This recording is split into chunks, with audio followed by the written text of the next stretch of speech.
మీ personal interviews మరియు వ్యాపార ప్రకటనల కొరకు ఈ నెంబర్ని సంప్రదించండి. నమస్తే, వెల్కమ్ టు మనం టీవీ. నేను వలి. ప్రస్తుతం నాతో పాటు ఉన్నారు ప్రముఖ నిర్మాత నటికుమార్ గారు. వారితో మాట్లాడదాం. నటికుమార్ గారు నమస్తే అండి. నమస్తే. నటికుమార్ గారు, పోసాని కృష్ణమురళి గారు ఒక సంచలన ప్రకటన చేశారు. ఇక నాకు ఈ రాజకీయాలు వద్దు, నేను రాజకీయాలకు ఉండదలుచుకోలేదు, ఇక రాజకీయాలకు స్వస్తి పలుకుతున్నా, ఇక నేను నా కుటుంబం ఇదే అని చెప్పి ప్రకటన చేశారు. ఎట్లా చూడాలి దీన్ని? ఈ చేతకాని మాటలు జగన్మోహన్ రెడ్డి గారు పదవి ఇచ్చినప్పుడు, జగన్మోహన్ రెడ్డి గారు గవర్నమెంట్ ఉన్నప్పుడు మాట్లాడి ఉంటే అది నీ నిజాయితీకి యాట్షాప్ అని చెప్పేవారు. పదవిలో అనుభవించావు, పదవిలో మొత్తం టోటల్ శాసించావు, పదవిలో అడ్డమాన్ తిట్లు తిట్టావు. మొత్తం టోటల్గా జగన్మోహన్ రెడ్డి గారు చెప్పినట్టే ఏం చెప్పారో చెప్పలేదో నీ ఇద్దరికే తెలుసు. కానీ నువ్వు మొత్తం టోటల్గా ప్రపంచానికి అమ్మనా బూతులు అంటే ఏటుంటాయి అంటే బూతులు ఎలాగుంటాయి, ఆ బూతులు కూడా కంటపెట్టి మొత్తం అంత దారుణంగా తిట్టావు కదా పోసాని కృష్ణమురళి. కనుక ఈరోజు వాళ్ళ గవర్నమెంట్ పడిపోయింది కాబట్టి మీరు నాకొద్దు బాబు జగన్మోహన్ రెడ్డి, మళ్ళీ జగన్మోహన్ రెడ్డి వస్తే నేను వస్తాను, ఇప్పుడు అందాక నన్ను వదిలేయండి, నన్ను అరెస్ట్ చేయకండి అని అర్థమా ఇది? అంటే వాడదాటితే వడమల్లన్న అంటారు కదా, అంటే జగన్మోహన్ రెడ్డి గారు అర్థం చేసుకోవాల్సింది ఏంటో సార్, మీరు ఇలాంటి వాళ్ళకి పదవిని ఇచ్చారు సార్, మీరు ఇలాంటి వాళ్ళకి అవకాశవాదులకు మీరు పదవులు ఇచ్చారు, మీరు డబ్బు ఇచ్చారు, మీరు తిట్టించారు, అంటే మీరు ఇలాంటి వాళ్ళని ఎన్నుకున్నారు. మీ దగ్గర ఇప్పుడు మొత్తం టోటల్గా ఎవరైతే బ్యాచ్ ఉన్నారో ఆ బ్యాచ్ అంతా వెళ్ళిపోయింది. ఆలీ గారు ఏం చేశారండి, మీరు సంస్కృత సంవత్సరాల చైర్మన్ ఇచ్చారు, ఆ రోజు అనుభవించాడు, అయిపోయింది. ఎప్పుడైతే గవర్నమెంట్ పడిపోయిందో మాకొద్దు బాబోయ్ జగన్మోహన్ రెడ్డి అని వెళ్ళిపోయాడు. ఇలాగే చాలా మంది మీ దగ్గర అనుభవి ఈయన ఎఫ్డీసీ చైర్మన్ ఇచ్చాడు. ఈ మాట రాజకీయాన్ని స్వస్థపడదు ఆలోచన చెప్పాలి, ఆలీ గారు ఆలోచన చెప్పాలి. మీ దాంట్లో వైసీపీ అధికారంలో లేనప్పుడు ఉంటే ఇలాగుంటారా? ఈ రోజు మరి రాజకీయాలు స్వస్థపలుగుతారా? అంటే మీకు నీతి లేదు, నిజాయితీ లేదు. మీరు ఒక నాయకుడిని నమ్ముకొని ఉన్నారు, ప్రాణం పోయినా ఆ నాయకుడిని నమ్ముకొని ఉండాలి. మేము అదే నమ్ముకొని ఒకప్పుడు మేము నమ్ముకొని అదే జగన్మోహన్ రెడ్డి గారి కోసం రాజకీయం చేశాం. కానీ మమ్మల్ని కాదని మీరు ఎవరికి ఇచ్చారు పదవి? ఎఫ్డీసీ పోసాని కృష్ణమురళి గారికి ఇచ్చారు. మమ్మల్ని కాదని ఎవరికి ఇచ్చారు? సంస్కృతి చైర్మన్ వాళ్ళకి ఇచ్చారు. మమ్మల్ని దగ్గర కూడా రానివ్వలేదు. ఓకే, అది ఎందుకు రానివ్వలేదో ఏంటో నాకేం తెలియదు, నేను అడగను కూడా. ఎందుకంటే మీ నాన్నగారితో నేను 30 సంవత్సరాలు ఉన్నాను, చేశాను. కానీ ఆ విలువలు, ఆ వాల్యూస్ ఇంకా నాకున్నాయి. ఆయన మీద గౌరవం ఈ రోజుకి అంటే కుటుంబం మీద నాకు ఇప్పటికీ. బండబూతులు తిట్టారు, అమ్మనా బూతులు తిట్టారు కాబట్టి వాళ్ళకి పదవులు వచ్చినాయి, మీరు అట్లా తిట్టలేరు అన్నారు. నాతో అన్నారు అన్నమాట, మీరు తిట్టట్లేదు కాబట్టి మీ పదవి. నేను వీళ్ళు టీడీపీ వాళ్ళు చెప్పినా తిట్టను, నేను వైసీపీ వాళ్ళు చెప్పినా తిట్టను.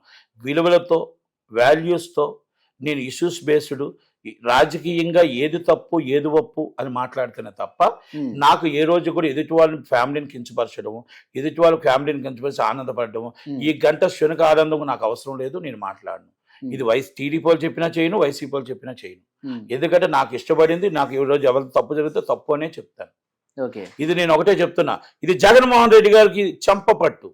జగన్మోహన్ రెడ్డి గారు ఆలోచించుకోవాలా, ఇలాంటి వాళ్ళనా నేను పదవులు ఇచ్చాను, ఇలాంటి వాళ్ళకా ఎమ్మెల్సీలు ఇచ్చాను, ఇలాంటి వాళ్ళకా నేను ఎమ్మెల్యేలు ఇచ్చాను, ఇలాంటి వాళ్ళకా నేను మినిస్టర్లు ఇచ్చాను.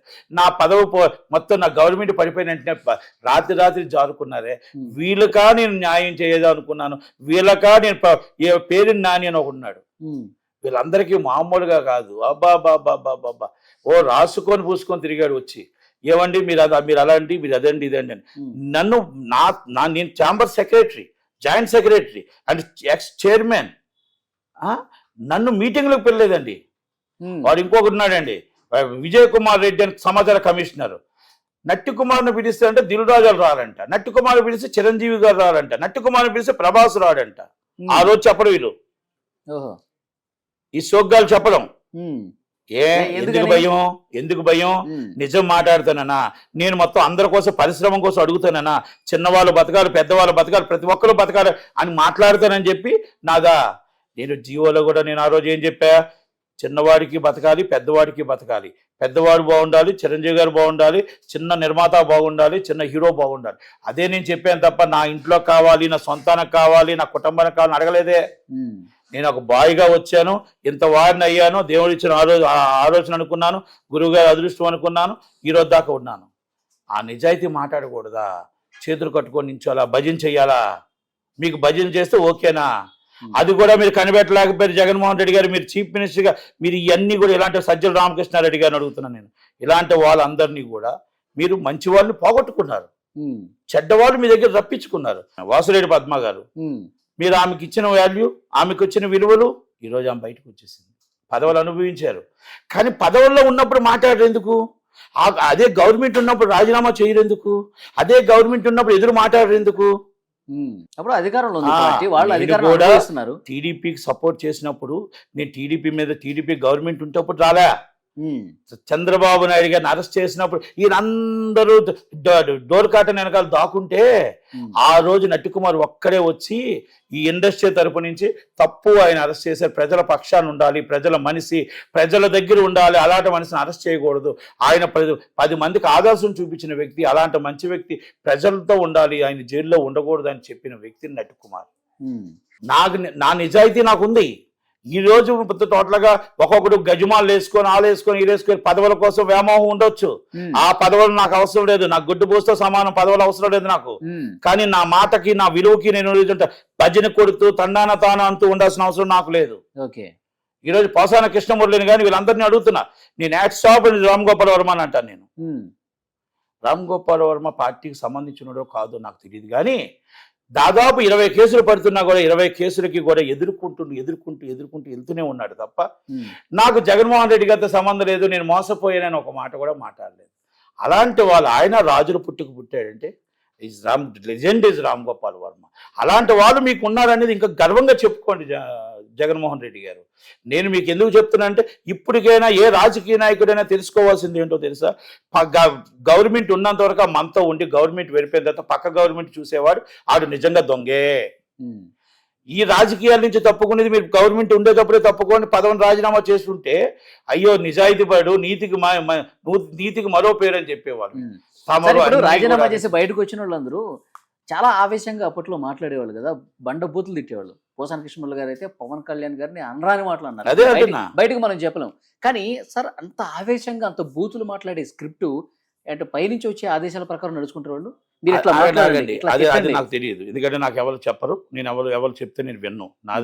అప్పట్లో కొంచెం వైసీపీకి దగ్గరగా ఉన్నారు కదా. వైసీపీకి దగ్గర కాదు, ప్రాణం పెట్టాను, ప్రాణంగానే ఉన్నాను. మిమ్మల్ని కూడా తిట్టమంటే నా వల్ల కాదని చెప్పి అన్నారు కదా. చెప్పాను 100% నేను తిట్టను అని చెప్పాను. నేను తిట్టను. పవన్ కళ్యాణ్ ఆగండి అన్నది ఎవరు మరి? అది చెప్పను. అది నేను ఇంకోటి కూడా చెప్తాను. పవన్ కళ్యాణ్ గారు ఫ్యామిలీని ఆ రోజు నేను ఎవరో చాలా మంది తిడితే కూడా నేను గట్టిగా వార్నింగ్ ఇచ్చిన నేనే. మీకు అమర్నాథ్కి, గురువాడ అమర్నాథ్కి చాలా మంది చెప్పాను.